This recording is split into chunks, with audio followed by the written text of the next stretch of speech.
Welcome to Speak Out, Stand Out by Green Communications, where we're learning how to help our kids become better communicators. We believe our voices are the strongest asset we have, and our mission is to empower the next generation to use their voices to make a difference in the world around them. Whether you are a parent, an educator, or are just invested in today's youth, we hope this podcast will help you build confidence in our future, one voice at a time.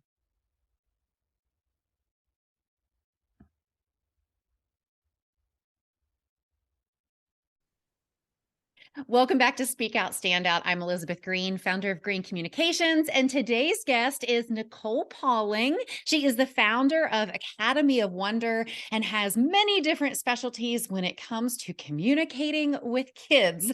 And that's what we're here today to talk about, one of those specialties. But Nicole, why don't you start by giving us just a little information about you and your background? Hi, I'm Nicole Pauling. Elizabeth, thank you so much for having me. I'm excited to be here with you. Um, so I have degrees in education, sociology, psychology, philosophy, criminal justice. I have like one credit shy of a minor in religion. And I am here today because I am a huge advocate and ally of the LGBTQ plus community, and I am the founder of the LGBTQ Homeschool Association. So I'm excited to have this conversation. I think it's a really important conversation. I'm so grateful you had me on. Well, we're glad to have you here. And, our whole goal at Speak Out, Stand Out is to help parents and guardians build strong communication skills within their families, especially with their kids, so that those kids grow up to be strong communicators because you have to be able to communicate, right? To make a difference in this world. And that's what we want them to be able to do. So, when it comes to communicating, sometimes about things that we don't know about or we are not personally experienced with, there can be hesitations and confusion and the fear of getting it wrong. And so, what we want to talk about today is from the parent perspective of if we end up having a child that is in the LGBTQ plus community and they feel comfortable enough to come out to us, and hopefully they do, um, how what are your tips? What do we do if it comes out of the blue to us? We had no idea. How do we handle this? So I think that the best way to handle it is to rewind just a second, and that is to how you have set up your home and raised your child. Hopefully, that home is one where they know that they can come out and that it's going to be safe to come out. Not every student and not every child has that opportunity. Not every kid knows that they're going to be safe. I was a foster parent for a number of years and I've had 21 children. And some of them I got out of foster care because they came out to their parents and their parents said, I do not love you enough for you to stay in my home. And they Mm, have put them into foster care and said, I don't care what happens to you. I don't care who raises you. You are not my child. Right. So the first thing is to have the kind of home where it's safe to come out because not all homes are. And so not all kids are going to come out to their parents. They know. They know that their home is not a safe home to live in. It's not a safe mm, home to be who they really are. So if you want to build the home where your children can talk to you no matter what big thing they have to tell you. Maybe the big thing they have to tell you is, I'm not going to go to college. Maybe the big thing that they're going to tell you is, I'm moving to another country, right? Maybe the big thing is whatever the big thing is, you have to build the home where they can tell you that big thing.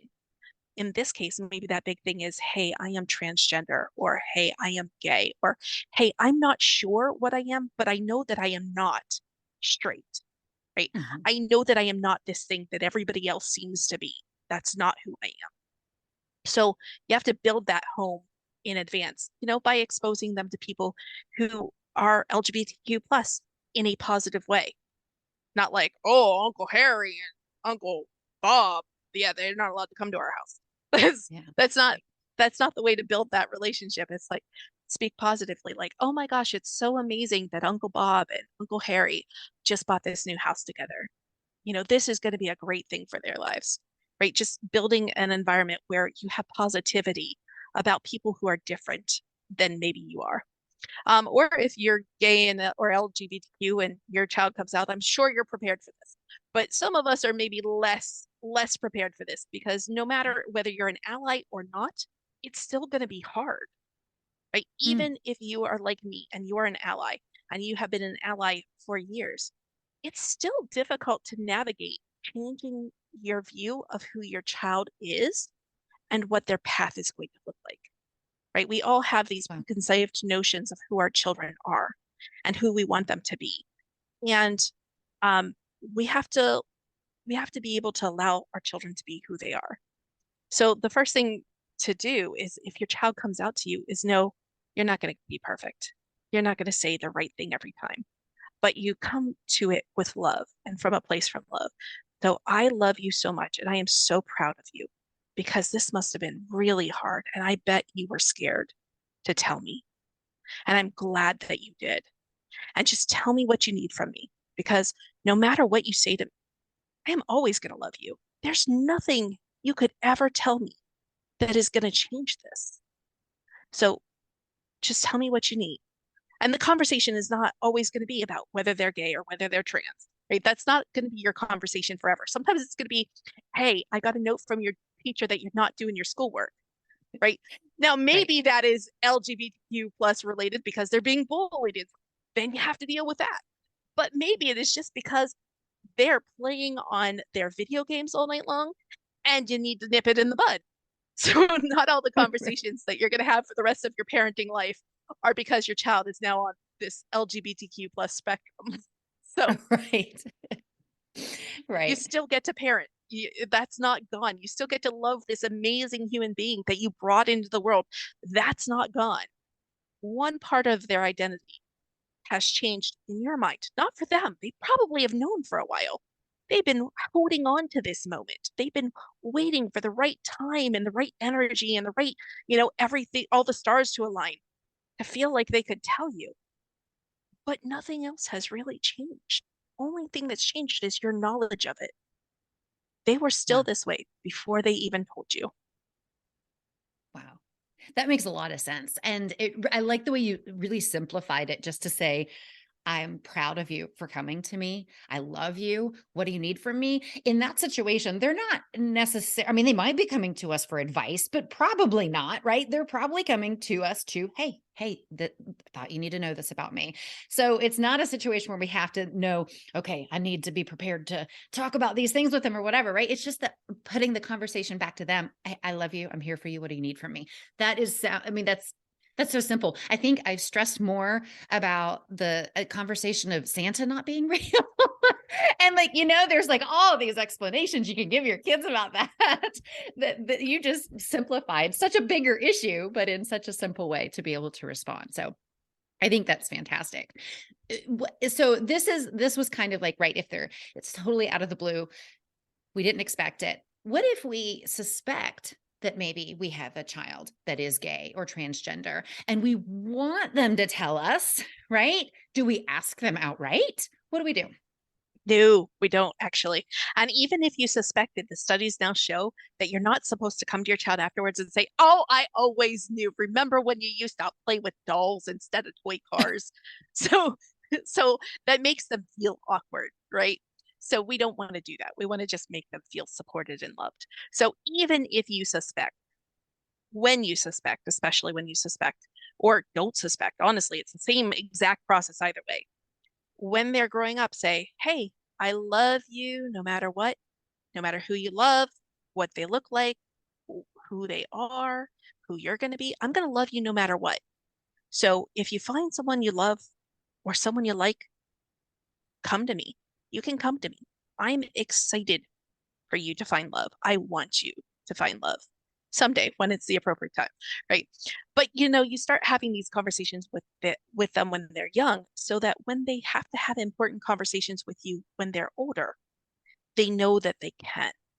You've already laid the groundwork for a safe, loving space for them to have difficult conversations in. And those difficult conversations might take so many different forms. It's not just about sex and sexuality and gender conformity. Sometimes it's about who they want to be. Maybe who they want to be is vastly different than who you thought that they were going to be. And those conversations are hard to have too. So you start building that platform when they're younger. And if you just wait because when they're ready, they're going to have the conversation with you. I can tell you when my daughter had the conversation with us, we were at a restaurant and she had been building up to this for a while. She's like, I have something important to tell you, but I can't tell you yet. She wasn't ready, right? She just wasn't ready. She knew that it was coming, but she wasn't ready yet. And it was months and it was painfully awkward and difficult to wait because I had an inkling, right? This is the child who refused to use the same gender avatar when they played games. This is the child who wanted to wear dresses when everyone else thought that she should have a buzz cut, right? This is that Mm. child. So it's not that there were no indications earlier on, but she wanted to wait, so we had to wait because this is not about me and it's not about you as a parent. This is about what our children need, what they're ready for. It's a big risk. It's such a big risk to tell your parents because even if you believe that they are going to be supportive, you don't know that for sure. This could change your entire life. They may not love you anymore. They may not want you in their home anymore. They may treat you differently. It's scary to come out. It is so scary to come out. Even in today's age, it is scary to come out. And so we have to let them do it on their own time. But if you got those indications, you start ramping up the love language, right? Hey, Sure. I just want you to know I love you no matter who you are. I love you no matter what you're going to do in your life. I love you no matter who you love, right? You slip these little things in, like you're slipping a note into the lunchbox, or like you're talking about taking the dog for a walk. Hey, just so you know, I love you no matter what, right? So Right. I have an indication, but it's not my place to force it because it is not my story and it is not my life. I know as parents, we feel like our children's lives are our lives, but they are not. They are little human beings with their own life paths. And we are here to guide them. We are here to teach them, but we are here to love them and let them go. Wow. So That's that. I didn't mean to interrupt you there. That's just really powerful for any parent, any child, regardless of the circumstance, right? I think it's easy to forget that because we are so ingrained in their lives and they're so ingrained in ours, especially, obviously from the day that they're born, well, before they're born, that it is easy to forget that they are a separate human being. So that alone is really powerful. Well, one of the things too that's I think we started to talk about in a different conversation was whenever you have a child or a family friend or somebody that comes out as transgender mhm, and pronouns. And I know, especially, it's now not just he and she, but they, and how that's just different for the regular English language, to be able to incorporate they as a singular pronoun. yeah. How do we do this? And what's your tips and advice there? I don't want to scare you, but it's even more complicated than he, she, and they. There are also there are also other pronouns. I had a student whose pronoun was zombie because they felt that that most expressed who they were. So now I don't want to scare you. Most of your kids are going to go with the basics. They're going to go he, she, or they. Most of them will. So you don't have to start being super concerned about zers and zers unless they tell you that they're zers or zers. But if we stick to the basics, okay, it's still going to be hard. Here's why it's going to be hard. I know my child as who I have raised my child as. I didn't know, right? I didn't know that she was really a she when I was calling them. And because I've called them he for 14 years or 13 years or 15 years or 32 years, however long it's been that I have been calling them by the wrong pronoun, it's really, really hard to break that habit because it is an automatic reflex, right? Mhm. We automatically associate people with their pronouns and their gender, based on what we believe about them. And when they shift that perception, it's hard for us to catch up. So the first thing you do is apologize and say, I am going to try really hard. And these are the reasons it's going to be hard for me because I'm used to thinking about you with this other pronoun. So please be patient. And if you are willing, because not all parents are willing to do this, if you are willing, you can say, please softly correct me. Just say she when I say he, right? Just make these little corrections. Don't make a big deal about it on either side, just this little correction so that I can remember because it takes time, right? And there are some issues when when a child first says, "Hey, I'm this other gender," they do not yet present as that other gender. This is the time when I feel like it's hardest to transition because Mhm. maybe your new daughter doesn't look like a girl yet, or what our perception of what a girl looks like is. And that's going to take time and therapy and hormone adjustments and, all kinds of things to make that happen. We need time to grow the hair out. We need time to develop the body softness that we need to show that, hey, this is who I am now. And while that transition is happening, it's super easy to slip up and say the wrong pronoun, but they will forgive you. Just try. Yeah. You don't have to be perfect. You just have to try, right? And be okay. Be okay with being wrong and be okay with being frustrated sometimes. But don't ever make your issue their issue. Like Mm. this is your fault because you just came out. Like that, this is a me problem, not a them problem. Right. And since I use the phrase them, let's talk about them. Let's talk about they, them, Yeah. because they, them throws us off because when we were growing up, we had two pronouns. It was he or she, and they referred to a multiple group. Hmm. Now, for some people, they is the absolute correct pronoun because they feel a little bit feminine and a little bit masculine. Therefore, they are they, right? Absolutely fits them to a T. Sometimes they use they, though, because he doesn't fit quite right and she doesn't fit quite right. So they're not really a they, but they is the closest we have in the English language to explaining who they are. And this pronoun might shift, right? It may change as their self identification changes and as their bodies change, right? So maybe they start out as a they when they start to transition. And then as they start to look a little more masculine, they shift to he. Or as they're starting to look a little more feminine, they shift to she. Sometimes they is a buffer pronoun Mm. for some people. Not all people, but some people. It's a buffer. It's a in between as we are changing our identity over to the correct one. That makes sense. So it's hard, but again, it's not about you. Right. Right. Absolutely. That's absolutely right. And so this kind of leads me to a little bit of an offshoot question. And I know this is going to depend entirely on so many different family dynamics and all of that. But let's say grandparents Mm-hmm.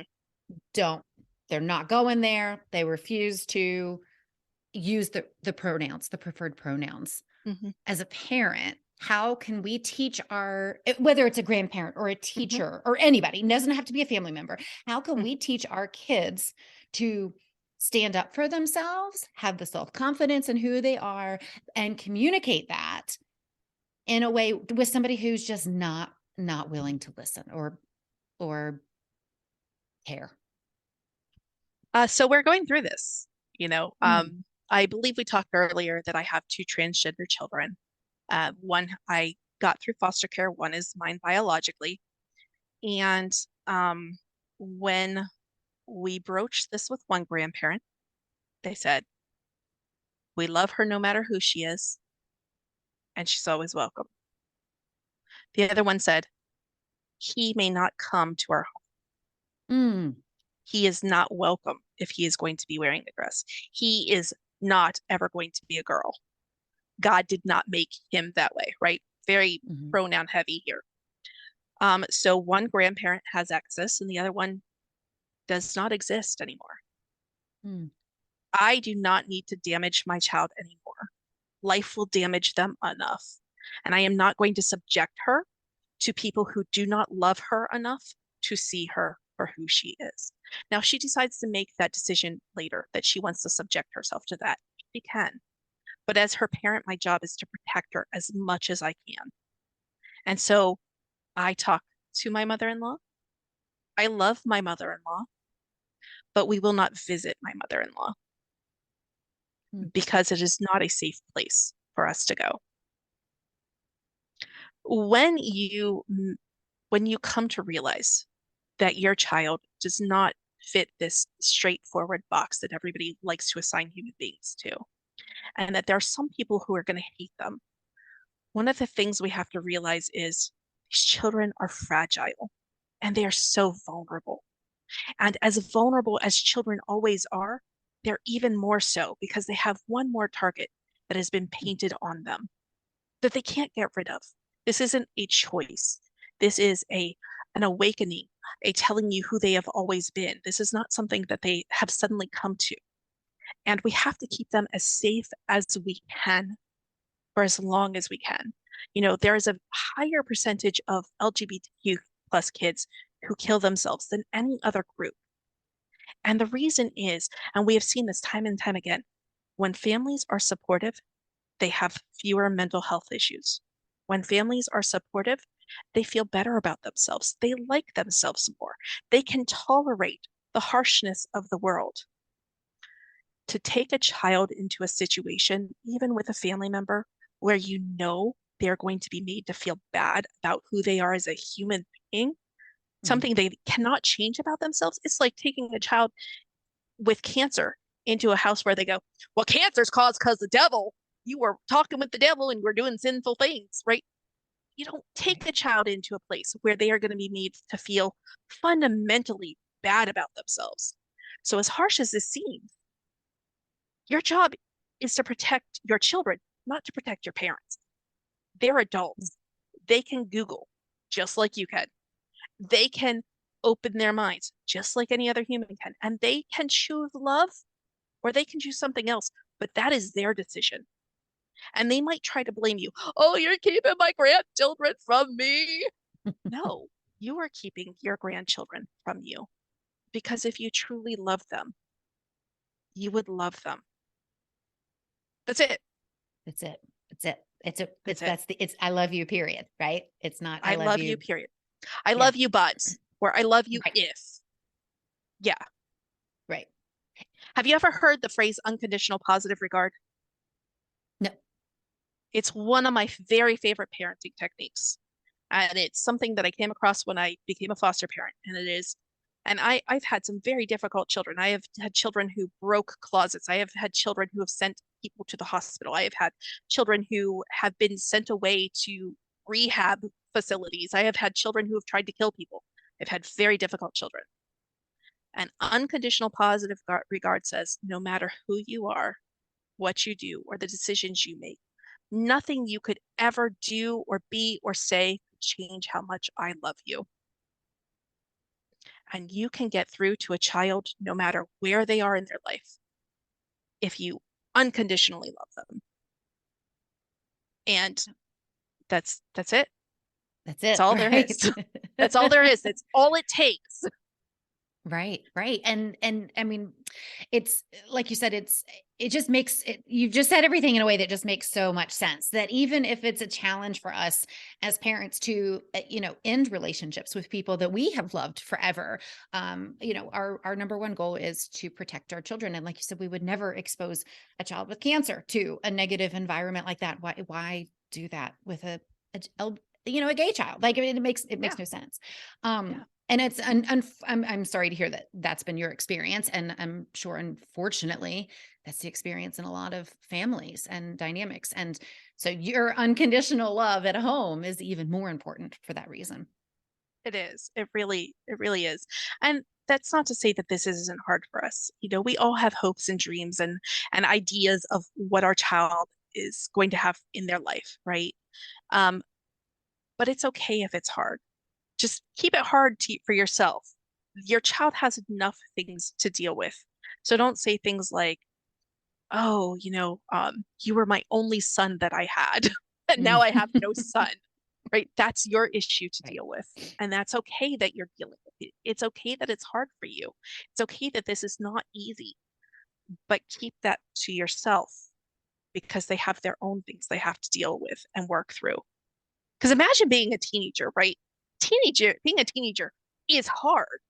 It's difficult in the best and easiest of circumstances. Right. And this is just making it a little bit harder. Right. So Right. Have a lot of grace for yourself, but have a lot of grace for them. And when you have struggles, take it to other parents. Do not take it to your child. They are not your therapist. Yes. That's been kind of a resounding, thought in a lot of the people I've spoken with lately in our podcast episodes is our issues are not our children's issues. And they exactly like you said, they have their own, but our issues are our issues for us to deal with, not to take out on our children. And I think that is really important, regardless what the issue is or what the situation is. But it's a resounding theme that keeps coming up, and that falls back in that line of communication with our kids. What kind of shifting gears just a little bit? Mhm, Let's talk about friendships and what happens when your child's best friend comes mhm. out. How do you help your child navigate that? It depends if you raise them in an environment where they're accepting and they don't care the least if their friends come out, or if you raise them in a non-accepting environment. If you raise them in a non-accepting environment, your child is probably not going to accept their friend, or in today's modern world, they might accept their friend and never tell you about it because Oh, today's yeah. world is shifting. So you may never know that they have a gay friend or a trans friend because if you are not gay or trans friendly, they would never do that to their friend by subjecting them to you, right? Mm, They will protect their friend from you and from your family. Okay. So if you are conservative and you're like, this is just not something we do in our home or in our family or in our lives, and we just don't accept this, that's, they're probably going to have secrets from you at some point because the world is different. right. It's just different. And that's not to give it a value of good or bad. It's just different. And because it's different, there might be things that you are shutting yourself out of because they know you are not a safe person to talk to. So even if they are just a friend to an LGBTQ friend, you may not ever know it. Now, if you're an open and accepting and affirming family like ours is, whatever, bring them over to dinner, let's have a sleepover. You might have conversations of which room do I put them in for a sleepover? Things become complicated, right? But life is complicated and we figure out the best way to deal with it. And the best way to deal with it is to have conversations with your kids. How do you think we should deal with this? This is my issue. What do you think we should do? Oh, well, okay, that makes sense, right? Have conversations Yeah. with your kids, get their feedback. Um, I think that if a friend comes out, you know, is their family accepting? How out are they? You may have to navigate whether or not you're allowed to actually talk about them being out because it could be a situation where your child was the safe person and you're the safe person, but maybe their parents are not. So, you could be drawn into a place where you're feeling bad about having to keep a secret that you don't feel necessarily should be kept. But at the same time, for that child's safety, you may need to. Mhm. And sometimes this is a matter of safety.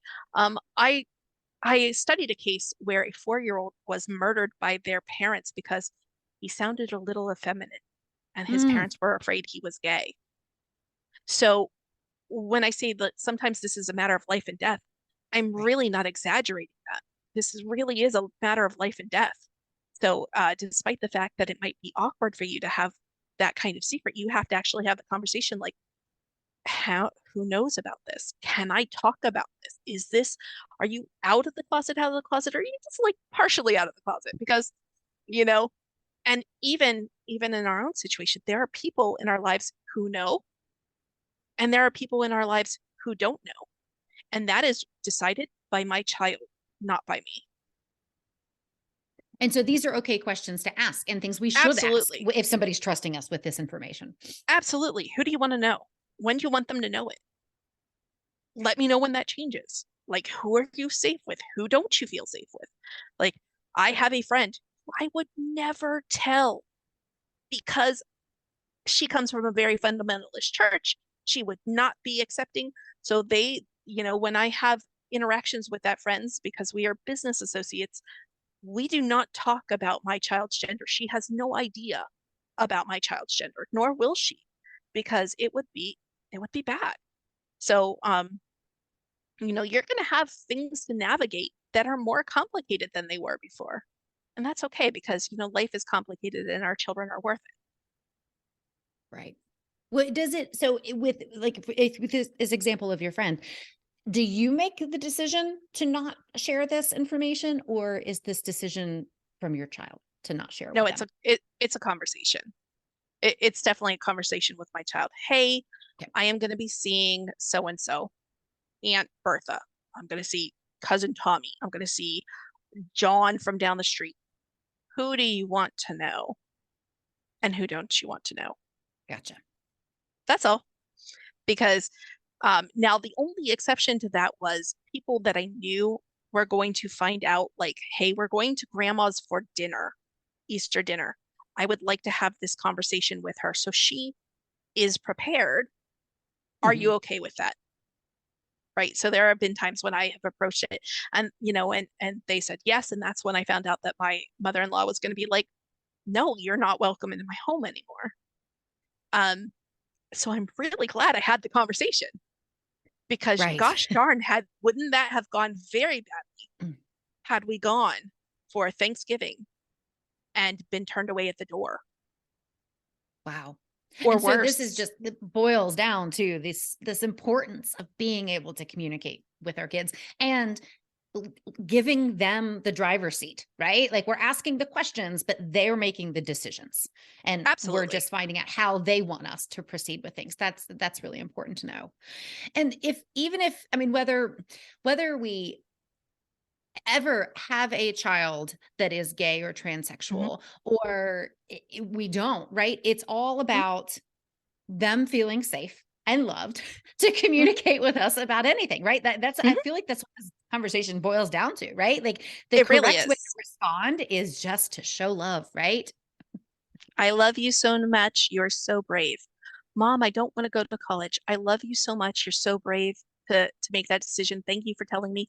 What's your plan and how can I help?